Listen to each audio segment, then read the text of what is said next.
저희가 과거 사례랑 잠깐 비교해봤을 때 이명박 전 대통령이 당시 홍보수석 구속 등의 사안에 대해서 유감을 표명했지만은 자충수가 되는 상황이 되었고요.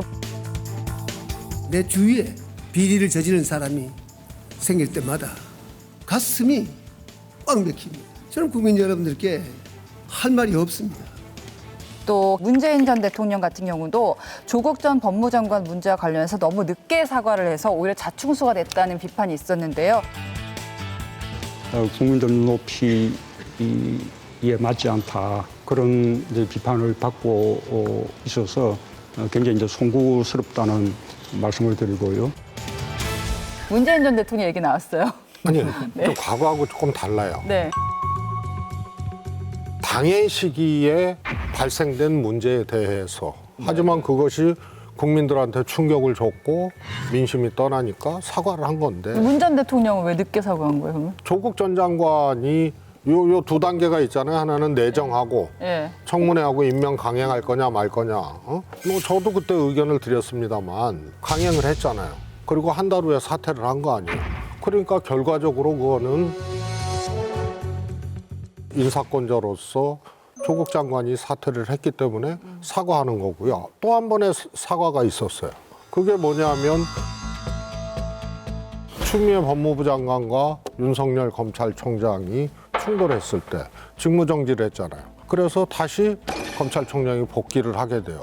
그날 대통령이 인사권자로서 국민들께 사과드리다라고 얘기를 했고요. 그때 청와대 내에서 무슨 사과하시냐고 저는 사과하라고 했어요. 그래서 사과를 하신 거예요. 그래서 당의 시기, 당의 사건을 놓고 대통령이 사과를 했는데 이번 경우에는 누적된 문제예요. 적어도 김건희 여사의 경우에는 이게 누적되고 도이치모터스부터 명품백부터 악성 채무 갚는 듯이 원금 갚는 듯이 사과를 한 거예요. 왜냐하면 진작 했어야 될 문제고 그다음에 또 하나는 인적 쇄신도 지금 안 하겠다는 거 아니에요? 이미 검증 들어갔는데 이거는 적정한 시기에 할 생각이다.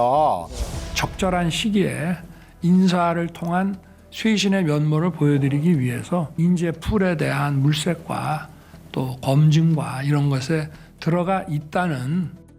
근데 이거는 채무도 안 갚은 거예요. 총선 참패하고 인적 혁신을 했어야 돼요. 근데 그것도 이미 안 한 거예요. 늦었다. 그다음에 발생한 문제들이 해야 될 문제를 지금 외상값 안 갚은 것도 있고 외상값 갚듯이 이번에 억지 사과를 한 거죠. 우리 최재성 수석님 말씀하셨다시피 쟁점 관리를 너무 못해왔다는 점에는 전적으로 동의를 해요.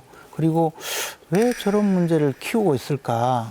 그리고 이렇게 가면 정말 그 더 큰 희생을 치러야 된다는 생각에 뭐든지 좀 하자라고 말씀을 드린 거거든요. 거기 인적 쇄신도 포함된 그러니까 건가요? 이제 네. 제 이야기는 인적 쇄신을 해야 될 거라고 봅니다. 그리고 그 준비도 하고 있을 거라고 믿어요. 왜냐하면 임기제 대통령제이기 때문에 대통령이 중도에 뭐 하차를 할 수가 없잖아요. 그런데 대통령이 잘못되었다고 판단을 하면 그것이 이제 내가 이제 지금부터 국정의 면모를 바꾸겠다 할 때 말로써 지금부터 달라지겠습니다 해서 되는 것보다는 보좌를 해왔던 분들을 대거 바꾸면서 이 사람들과 함께 새로운 모습으로 가겠습니다라고 하는 것이 그동안의 관례였고 그 관례가 뭐 어쩔 수 없이 따라간 것이 아니고 그게 가장 효과적이고 그다음에 그게 국민들에게도 가장 익숙한 모습이기 때문에 그렇게 하는 거거든요. 그래서 지금 뭐 인적 쇄신도 없을 거다, 달라질 가능성이 별로 없다라고 말씀하시지만 저는 그렇지 않고 과감하게 국정 면모 일신이라든가 인적 쇄신 뒤따를 거라고 봅니다. 인적 쇄신이라는 건 제가 볼 때는 공수표였던 것 같고 뭘 보면 알 수 있냐면은 요번에 김건희 라인 없다라고 부정을 하시잖아요. 네. 그때 사실 한동훈 대표가 인적 쇄신의 대상자 리스트를 갖다 전달한 걸로 알고 있거든요. 그 리스트에 들어가 있는 사람이 있었어요. 청와대 행정관. 이분이 바로 뭐냐면 지난 6월인가 뭐 했습니까? 만취 상태에서 운전하다 적발됐거든요. 그 명단이 들어있던 사람이에요. 근데 이거는 명단에 있건 없건 간에 공직자인데 만취 운전. 이거 사실 살인 행위 아닙니까? 그러니까 잠재적 살인 행위인데 이런 사람을 같이 쓴다라는 겁니다. 네가 뭐라고 하든 난 내 길을 가겠다라는 걸 이거보다 더 잘 보여주는 게 어딨냐라는 거죠.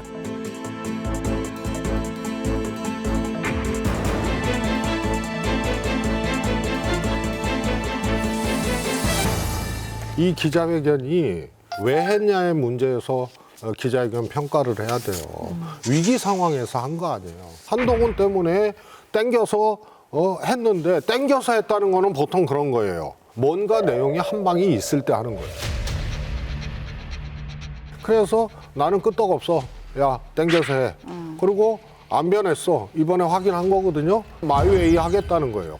그러면 관전자는 누구냐면 국민이거든요. 그래서 그 의혹이 사실이든 아니든 이 정권에 대한 평가가 사실은 투표보다 이 무서운 게 지지율이에요.